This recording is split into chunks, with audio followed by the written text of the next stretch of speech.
Bueno, entonces continuamos con la historia de los sistemas operativos.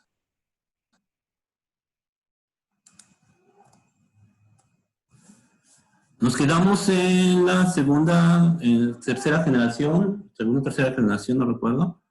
Es donde empezamos a ver la parte de, debe ser la tercera, la multiprogramación.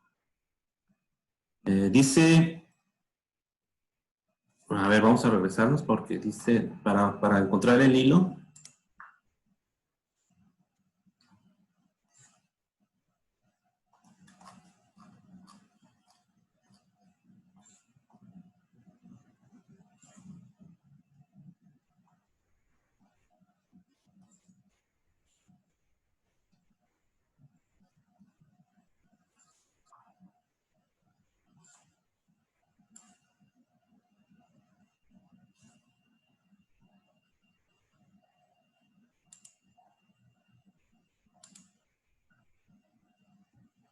Ok, entonces estábamos viendo el OS 360, sistema operativo de la IBM 360. Dice, a pesar de su enorme tamaño y sus problemas, el OS 360 y los sistemas operativos similares de tercera generación, producidos por otros fabricantes de computadoras, en realidad dejaban razonablemente satisfechos a la mayoría de sus clientes. También popularizaron varias técnicas clave ausentes en los sistemas operativos de segunda generación. Ok. Y después continuamos.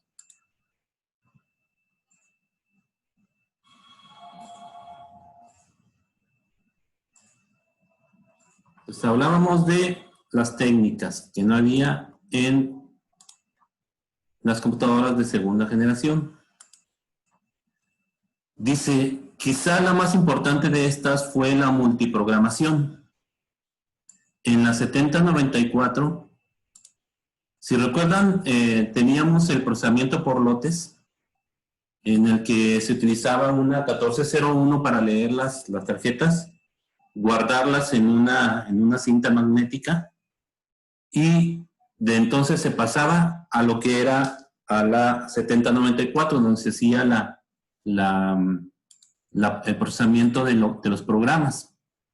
Se llamaba procesamiento por lotes porque todos los trabajos, todos los programas, habíamos dicho que se pasaban a unas tarjetas perforadas, y ese era un trabajo, cada trabajo de cada programador.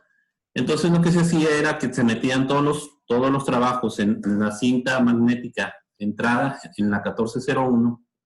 Una vez un lote de trabajos se pasaba con esa cinta magnética hacia la 7094, donde se hacían todas la corrida de esos programas.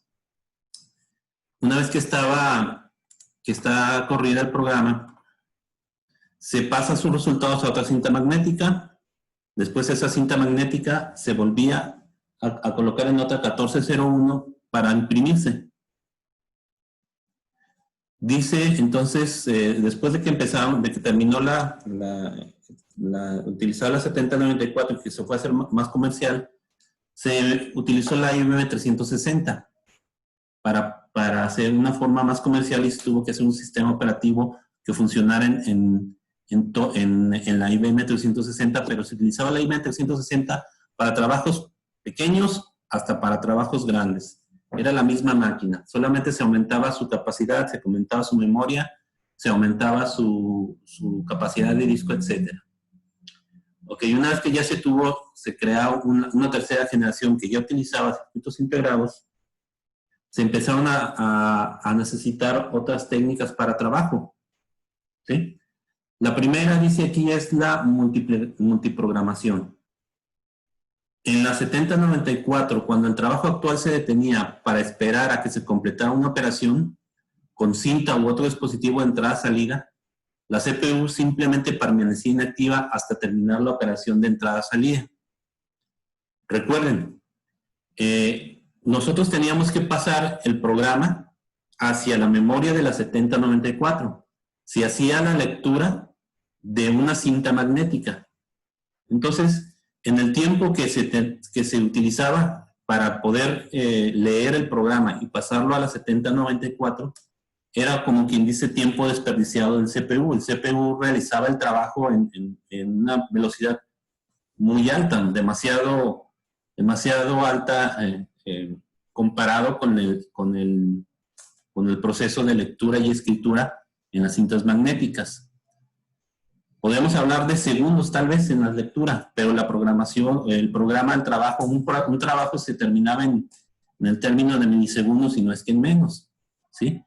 Estamos hablando de computadoras de las primeras que aunque eran mucho más lentas de lo que tenemos en la actualidad, su trabajo era muy rápido. Entonces, se desperdiciaba tiempo en operaciones de entrada-salida, leyendo o escribiendo en los dispositivos de entrada-salida. La capacidad de lectura y escritura de entrada-salida es demasiado lenta en comparación con el trabajo del CPU. Y eso todavía lo tenemos, ¿sí? En distintos dispositivos que tenemos USBs, que tenemos unidades de disco, incluso el disco duro. Ustedes lo han notado, yo creo, los que han visto o han trabajado con unidades de disco de estado sólido y con unidades mecánicas. Las unidades de disco mecánicas son las normales que tenemos con discos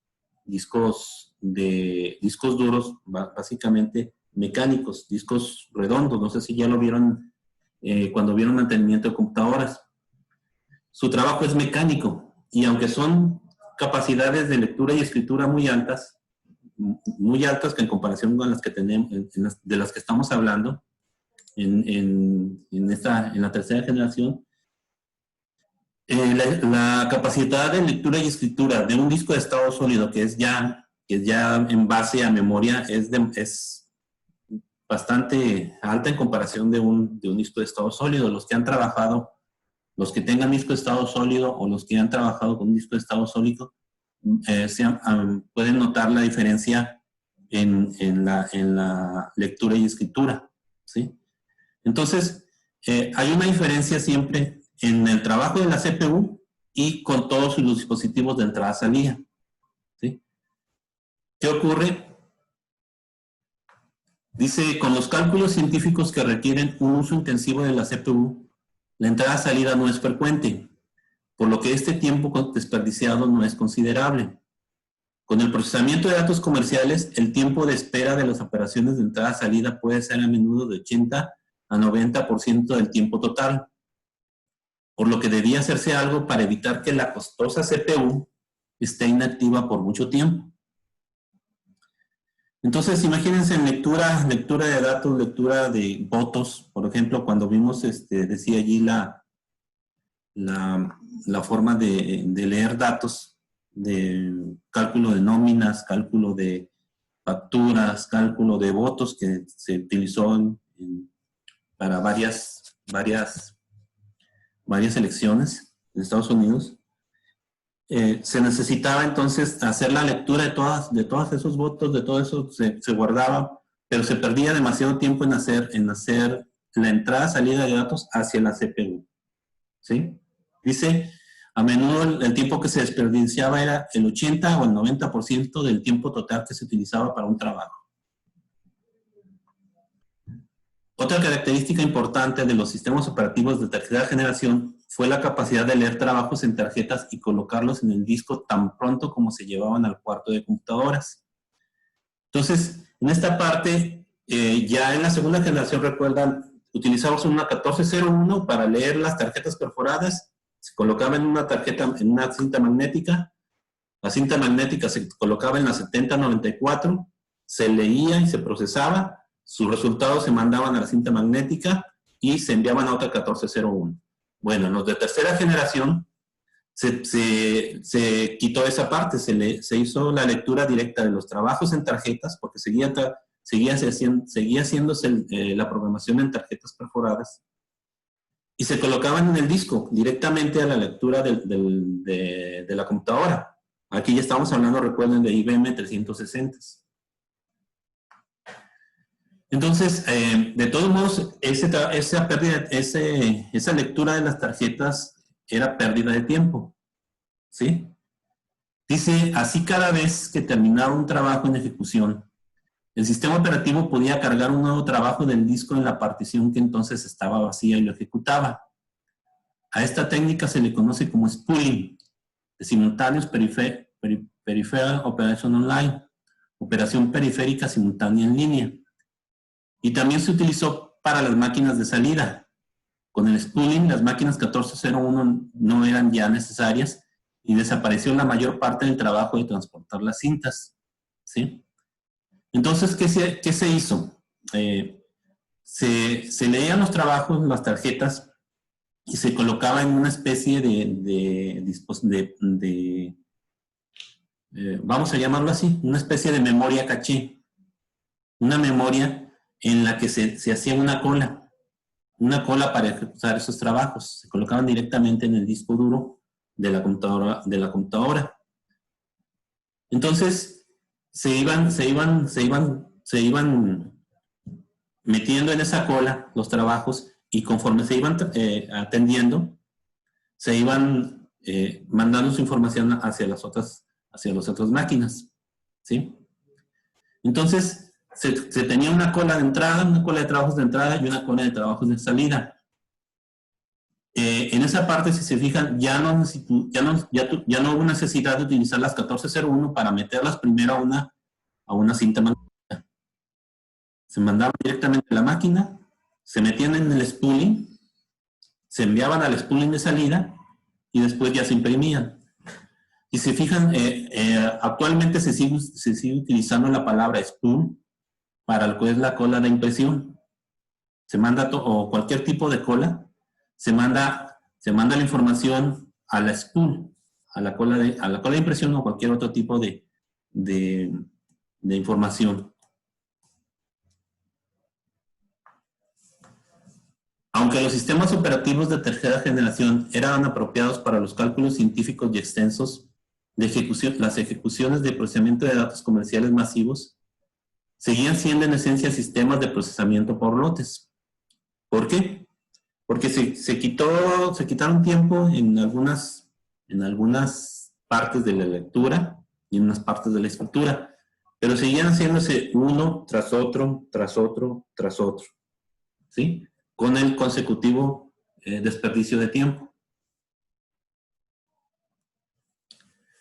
Dice, muchos programadores añoraban los días de la primera generación, en los que tenían toda la máquina para ellos durante unas cuantas horas, por lo que podían depurar sus programas con rapidez.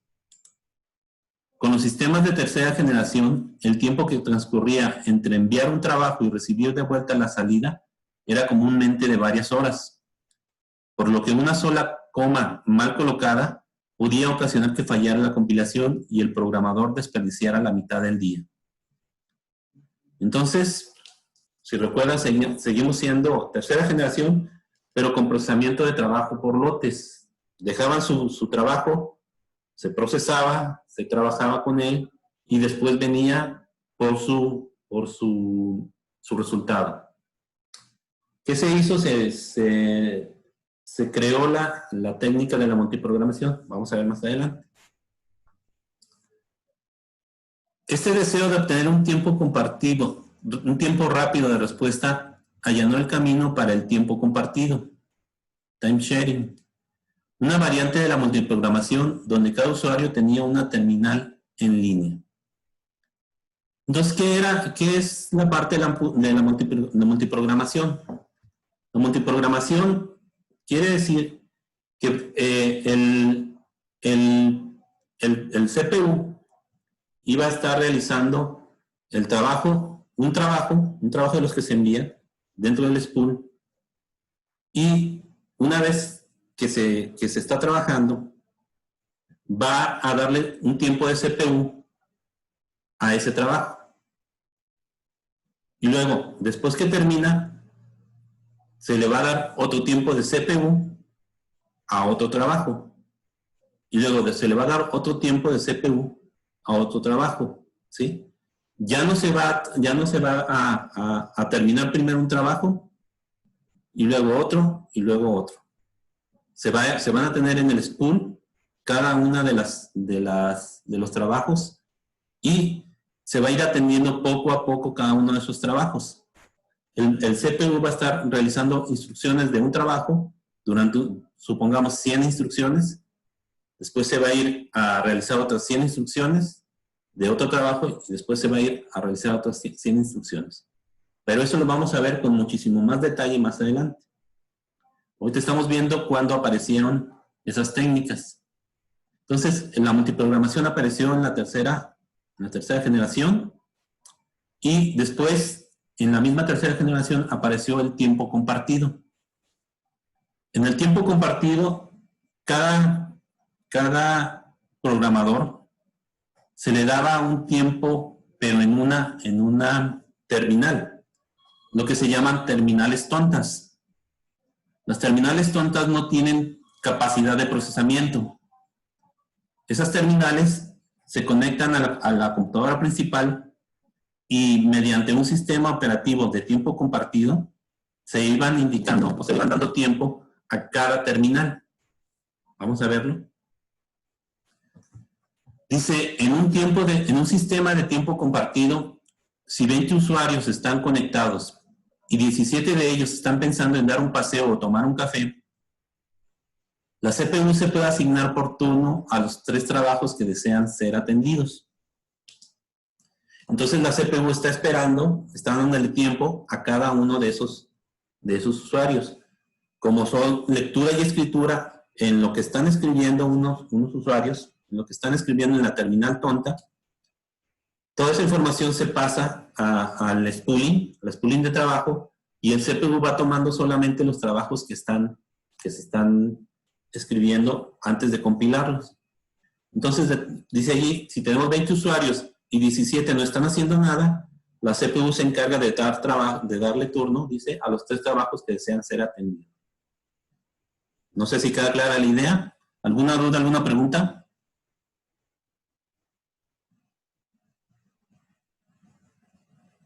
No, profe. No, profe, todo bien. Muy bien. Todo bien, Ife. Continuamos.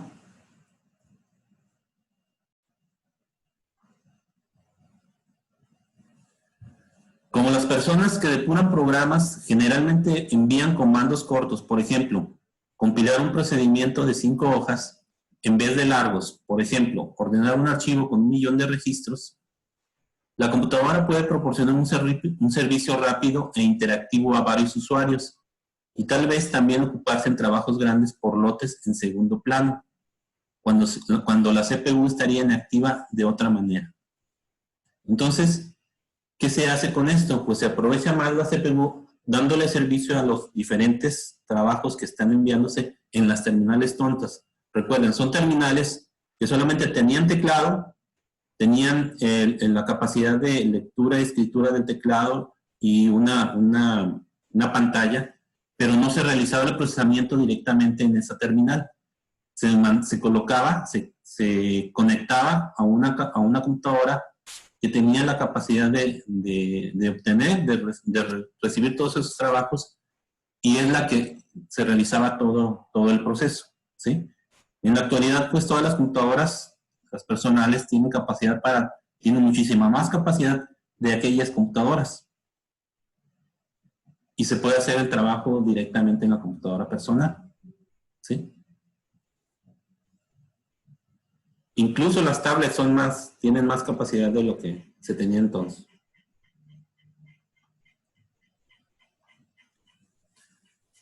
El primer sistema de tiempo compartido de propósito general, conocido como CTSS, Sistema Compatible de Tiempo Compartido, se desarrolló en el MIT en una 7094 modificada en forma especial. Recuerden que allí todavía seguíamos con 7094 porque eran muy caras la compañía. La universidad dice que es en el MIT, ¿sí? En el Instituto Tecnológico de Massachusetts, se tenía comprada esa 7094 y es cuando se creó allí el primer sistema CTSS.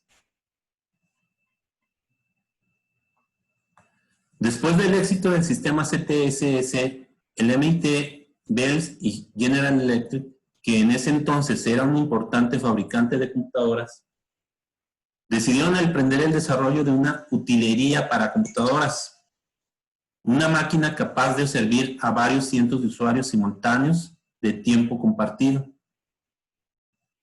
Entonces, fíjense bien, aquí, ahí tenemos un CTSS, pero para cierta capacidad de usuarios, unos 20, 30 usuarios. Aquí querían cambiarlo para aumentar la capacidad a cientos de usuarios.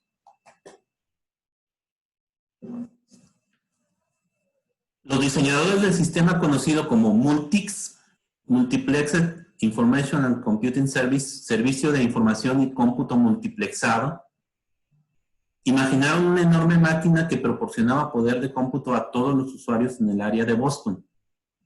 Primero, multiplexamiento. ¿Qué es multiplexamiento? Es darle un tiempo a un trabajo, durante un tiempo de procesamiento a un trabajo y después darle otro tiempo de procesamiento a otro trabajo. Pero todo eso utilizando la misma computadora, el mismo microprocesador, perdón, el mismo procesador, la misma CPU. ¿Sí? Entonces generaron este primer sistema operativo que se llamó Multics. Véanlo bien porque ahorita vamos a ver hasta dónde llega. Ahorita vamos a ver que es el padre de uno de los más conocidos y el abuelo de otro. Multics fue un éxito parcial. Se diseñó para dar soporte a cientos de usuarios en una máquina que era solo un poco más potente que una PC basada en el Intel 386. ¿Sí? Entonces recuerden, estamos hablando de aquellos años en las computadoras de 7094 o IBM 360, que obviamente tenían una capacidad grande, pero no tanto como ya en una computadora personal 386. No sé si vieron historia de la computadora acerca de las 286, 386, 486, Pentium y etcétera. ¿Sí? Entonces eran máquinas, su equivalente lo más cercano, dice, es una Intel 386. Aunque tenía mucha más capacidad de entrada-salida, porque tenía que conectarse a las terminales tontas y todos los dispositivos de lectura de tarjetas, de unidades de memoria, de unidades de cinta, etc.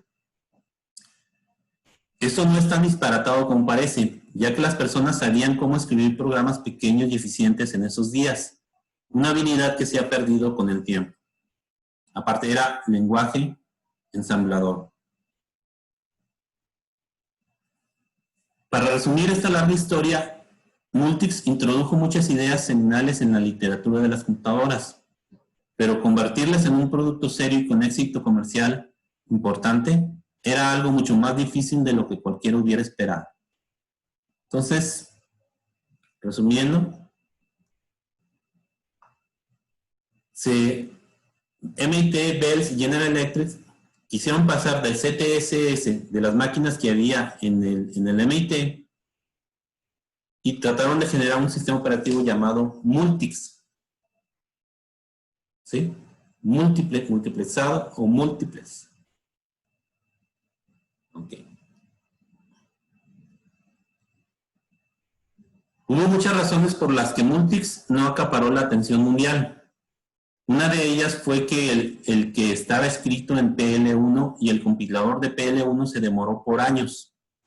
Además de que apenas funcionaba cuando por fin llegó. Aparte de eso, Multics era un sistema demasiado ambicioso para su época. Algo muy parecido a la máquina analítica de Charles Babbage en el siglo XIX. ¿Sí? Querían hacer mucho y el compilador que no tenían, no podía, pues tardó también mucho para trabajarse. Entonces, quisieron hacer mucho en poco con la capacidad que tenían. Para resumir esta larga historia, Multics introdujo muchas... bueno, esta parte ya lo habíamos visto. Me regresé. Bell Labs se retiró del proyecto y General Electric dejó el negocio de las computadoras por completo. Sin embargo, el MIT persistió y logró hacer en un momento dado que Multics funcionara.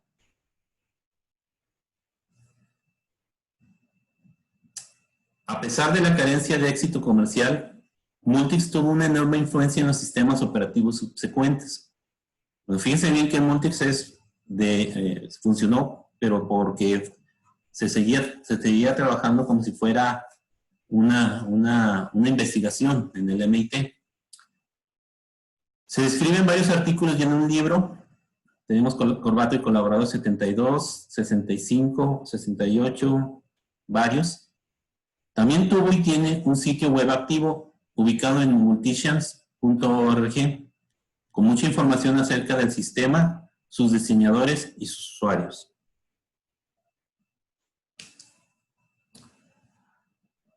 Otro desarrollo importante durante la tercera generación fue el increíble crecimiento de las minicomputadoras, empezando con la DEC PDP-1 en 1961.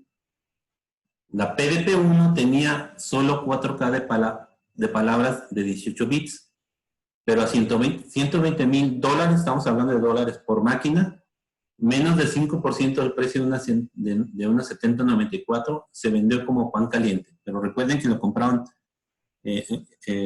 universidades y compañías. La PDP-1. Dice, posteriormente, Ken Thompson, uno de los científicos de cómputo en Bell Labs que trabajó en el proyecto Multics, encontró una pequeña minicomputadora PDP-7 que nadie estaba usando y se dispuso a escribir una versión simple de Multics para un solo usuario. Estas diapositivas están basadas en los apuntes que deben tener ustedes también en su carpeta. Dentro de esta parte ahora sí que de la diapositiva anterior de la PDP-1, a la diapositiva más adelante, a la PDP-7, tenemos que está la historia en esos apuntes. Chequenlo. Estamos hablando PDP-1, PDP-2, PDP-3, hasta la PDP-11, pasando por la PDP-7.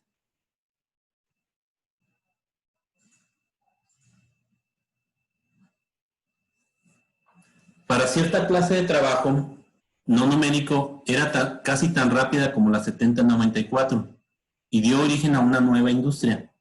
A esta mini computadora le siguió rápidamente una serie de otras PDP. A diferencia de la familia de IBM, todas eran incompatibles, culminando con la PDP-11. Ok, ya regresamos a la diapositiva que nos habíamos saltado una o dos. Dice uno de los científicos de cómputo de Bell Labs, Ken Thompson, que trabajó en el proyecto Multics, encontró una pequeña minicomputadora PDP-7 que nadie estaba usando y se dispuso a escribir una versión simple de Multics para un solo usuario. Si este es Multics de múltiples o multiplexado, Ken Thompson generó una para un solo usuario, para un único usuario, un Unix. Multics y Unix. Más adelante, este trabajo se convirtió en el sistema operativo Unix, que se hizo popular en el mundo académico, las agencias gubernamentales y muchas compañías.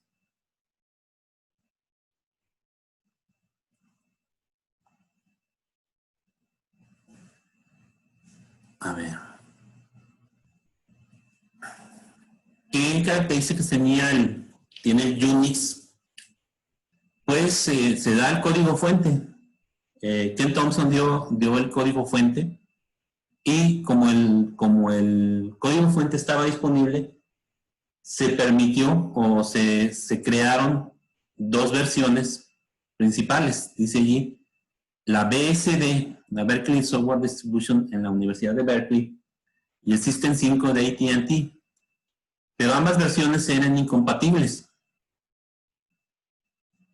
Dice, para que fuera posible escribir programas que pudieran ejecutarse en cualquier sistema Unix, la IEEE desarrolló un estándar para Unix conocido como POSIX.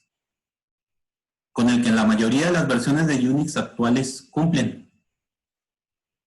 ¿Qué es el estándar de POSIX? Es un estándar de funciones, es un estándar de sistemas de archivo, es un estándar de cómo debe trabajarse cuando estemos trabajando con un sistema operativo Unix. POSIX dice, es la interfaz mínima de llamadas al sistema a la que los sistemas Unix deben conformarse. Algunos otros sistemas operativos admiten la interfaz POSIX. El sistema operativo Mac OS II OS X dice, es un sistema operativo que define la interfaz POSIX. Lo siento, no te... Debido a que Mac OS X es compatible con POSIX, la gran mayoría de paquetes escritos para BSD y GNU Linux pueden ser recompilados para ser ejecutados en los computadores de Apple. Eso está en la Wikipedia actualmente, eso lo saqué de la Wikipedia. Entonces, es una interfaz, es una estándar de interfaces de llamadas que deben de tener todos los sistemas operativos que sean compatibles con Unix. Y el Mac OS X y todas sus versiones son compatibles con Unix, no sé si sabían, pero el sistema operativo del Mac es el Unix. Bueno, vamos a dejarlo allí. Porque en la siguiente clase vamos a ver partes del Linux, el hijo de Unix, y que también tiene ciertas características, o tiene que definir ciertas características de POSIX. ¿Alguna pregunta de lo que hemos visto? No, profe. No, todo. Quería preguntar de lo de la... ¿De la qué? De lo en el VirtualBox. Ah, sí, ¿cuál es la pregunta? Grabé, pero se me grabó la del VirtualBox, no la que se abre para ejecutar todo lo demás, pero se alcanza a ver en la miniatura. ¿Sí lo puedo subir a YouTube?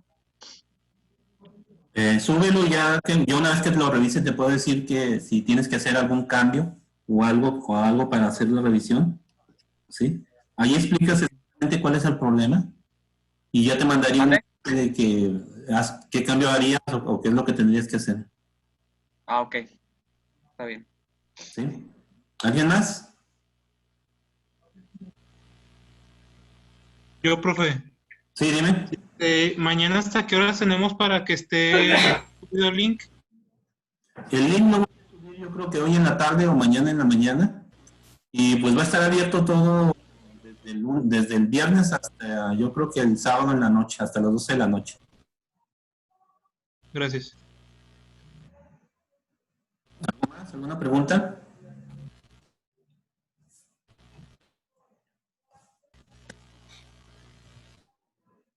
¿No? Bueno, pues entonces, muchas gracias. Nos vemos mañana. Ah, no, perdón, ya sería, hoy es jueves. Ya sería hasta el lunes. De todos modos, dejo el enlace. Ya no voy a subir los enlaces de los videos. Ya con el primer enlace ya saben dónde está el canal. Me faltó el video de la clase anterior y voy a subir el video de esta clase. Para cualquier duda, va a estar allí. Todo lo que viene en estas diapositivas están en sus apuntes. Los apuntes. Ya no necesitan ver las diapositivas directamente en video, porque lo pueden tener todo directamente en sus apuntes. ¿Sí? Que no excluye cualquier duda, puedan volver al video y ver la explicación. Si no hay preguntas. Ok, muchas gracias. Si no hay dudas o preguntas, entonces nos vemos el lunes. Que pasen Hasta el lunes, Inge. Que pasen un buen lunes. el lunes. Hasta lunes. Gracias, Inge. Hasta el lunes.